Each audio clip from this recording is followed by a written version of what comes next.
Hey everyone, and welcome to March Book Talks. We are going to be doing this a little differently than normal considering we are in virtual learning time. I'm going to kind of abbreviate what I normally do just to keep the video short, and hopefully you can get some good recommendations. Okay, the first book I'm going to talk about today is called The Way I Used to Be, and it's written by Amber Smith.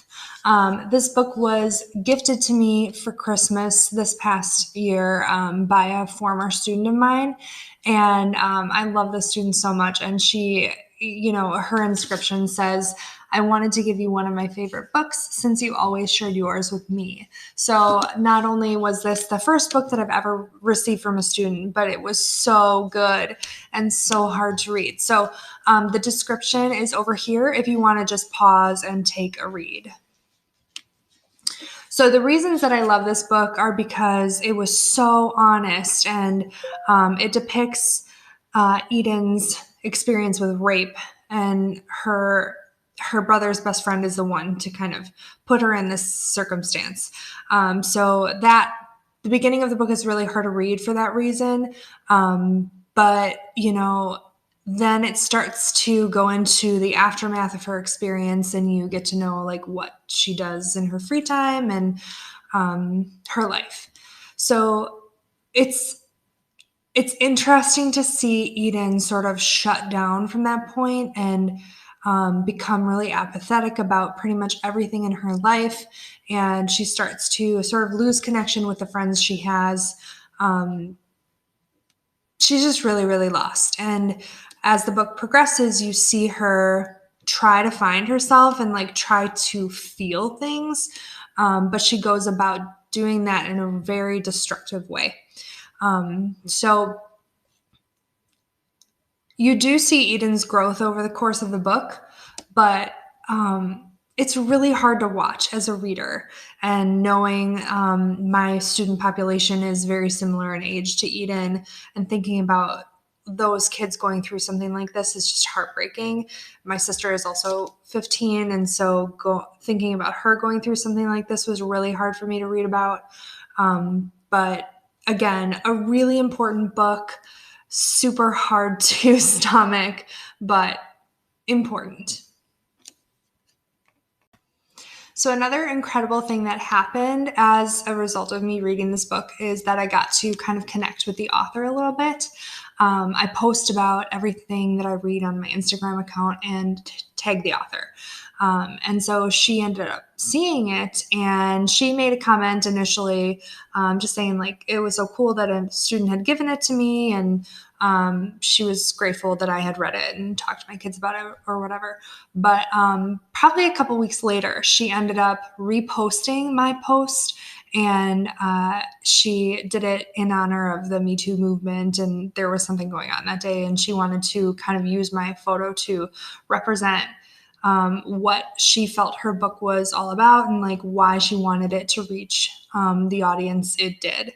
So that was really, really cool. And then we were kind of private messaging a bit about my experience reading it and sharing it with my kids. And it was really, really cool. And I was so grateful to be able to connect with her. All right, so the next book I want to talk about today is called The Mercies, and it's written by Kieran Millwood Hargrave. You can hold to read the description anytime. This was an interesting book. I chose it because I really love the book Circe by Madeline Miller. That one's all about mythology and sort of digging into that world. And I wanted something similar to that because I loved it so much. So this one is about kind of witch trials in Norway in, I want to say the 1600s, 1617. So that was really cool, something I hadn't really read about in a while, and I wanted to explore that. So this story follows Marin and Ursa. Marin lives in Vardo, the island of Vardo, and Ursa kind of has to come there with her new husband. And it's really about their two stories and how they interact within this time of witchcraft and pointing fingers and the roles of women are really, really challenged, because the premise of this story is that all of the men in this town go off to do some fishing, and there's this like gigantic cataclysmic storm that happens, and it ends up capsizing all of those ships, and every single one of those men dies. And so the women have to like collect their bodies after they wash ashore, and house them until spring, when the ground thaws and they can bury them. And so that alone kind of creates this atmosphere that really is interesting, for these women to have to redefine their roles and figure out who they are, without their husbands and their sons and their brothers. So that was really fascinating. I loved Marin's and Ursa's stories, and I loved how the author wove them together. Some of this book is really hard to read when things start to happen, in terms of those witch trials, as women start being accused, and like the trials are going on, and at one point there is an execution. So there are some parts that are hard to read, but it was really good. And I think it might end up being one of my favorite books that I read this year, just because it's so different than anything I've chosen so far. And I'm curious to see if anything tops it, because this was a fascinating read, and one that I'm not like totally used to reading. So very good. Okay, the next two books I'm going to talk about are by the same author, K.A. Tucker, and they are The Simple Wild and Wild at Heart. And you can pause to read the description. And I apologize about my dog. There are cranes right outside my house squawking. So The Simple Wild is about this girl, Kala, who has a father who lives in Wild, Alaska.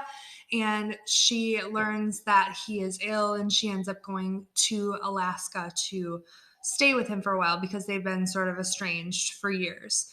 And she is really, really out of place in Alaska, and because she's a city girl, and she has to learn to adapt to a new lifestyle. And it's kind of about her living in this new environment, and living with the people, and learning about the people who live in, I can't remember the town.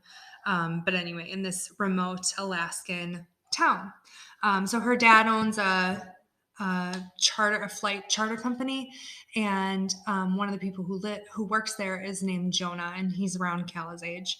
And they kind of have a really rocky start to their relationship. They don't like each other. They fight all the time.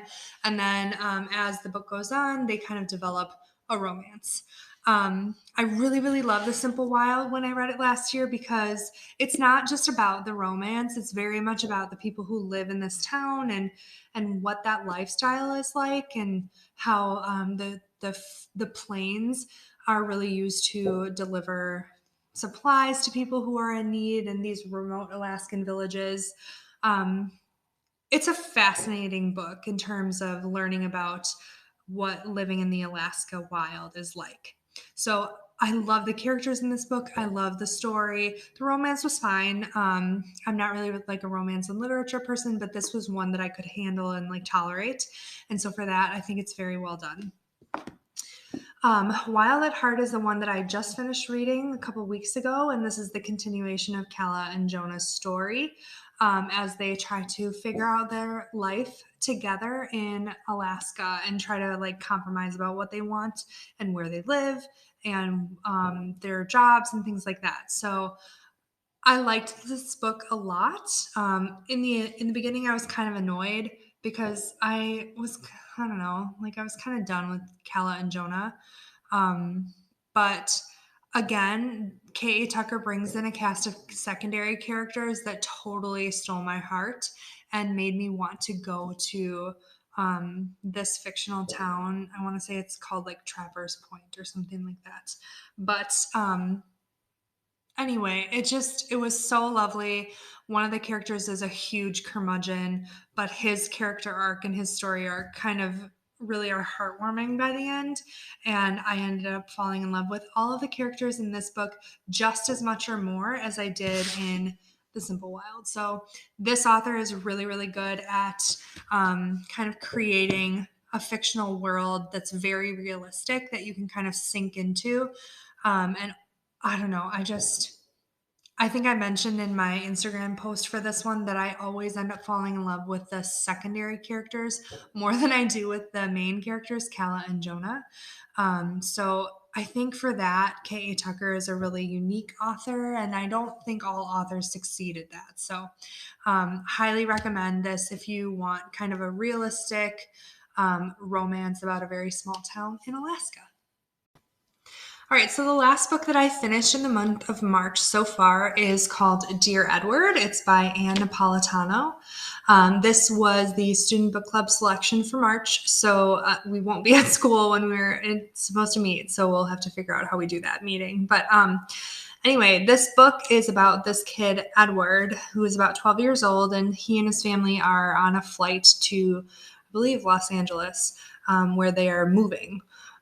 So it's his mom, his dad, and his older brother. And the plane crashes, and Edward is the only survivor. So he ends up going to live with his aunt and uncle back. Now I can't remember where they live, but so he doesn't end up moving except to his aunt and uncle's house, who have been struggling to have a baby themselves. So he kind of takes the place of that new child that they were hoping for.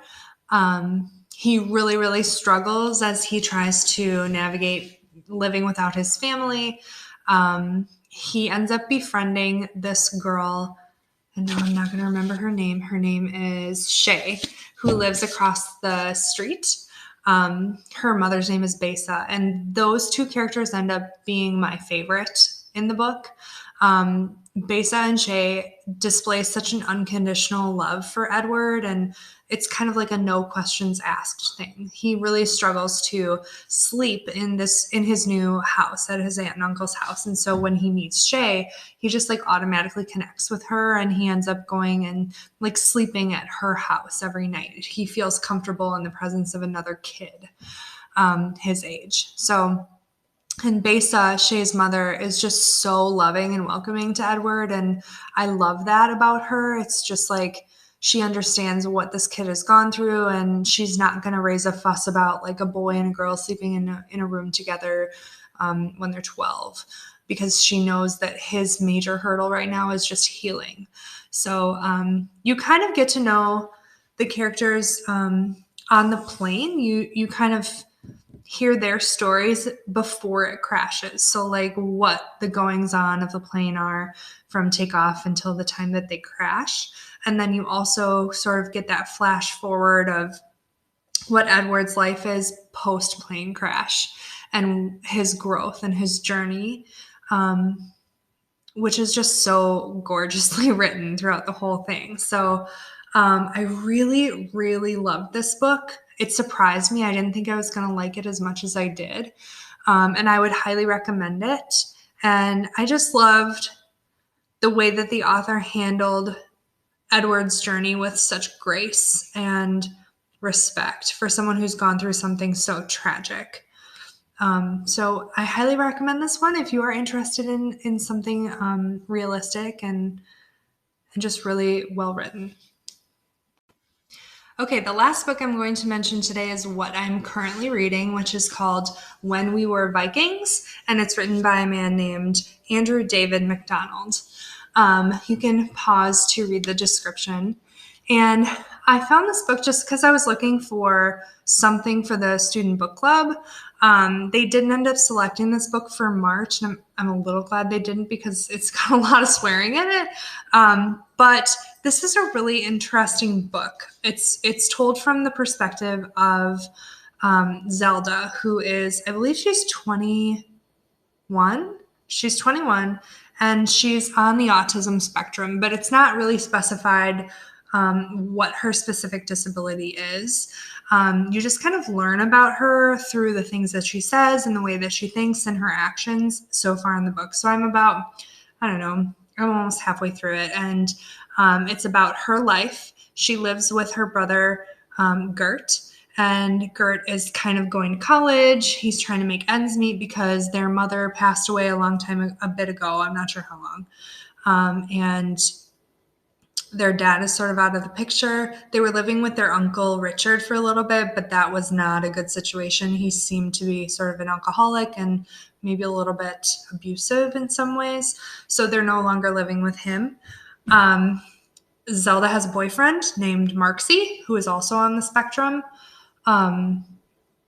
It's a really interesting and like childish relationship. Like their big thing is French kissing, and they're just exploring their relationship. There's a cast of characters that come into play, but really so far it's just Zelda trying to figure out like what her life is going to be and how she can live her legend.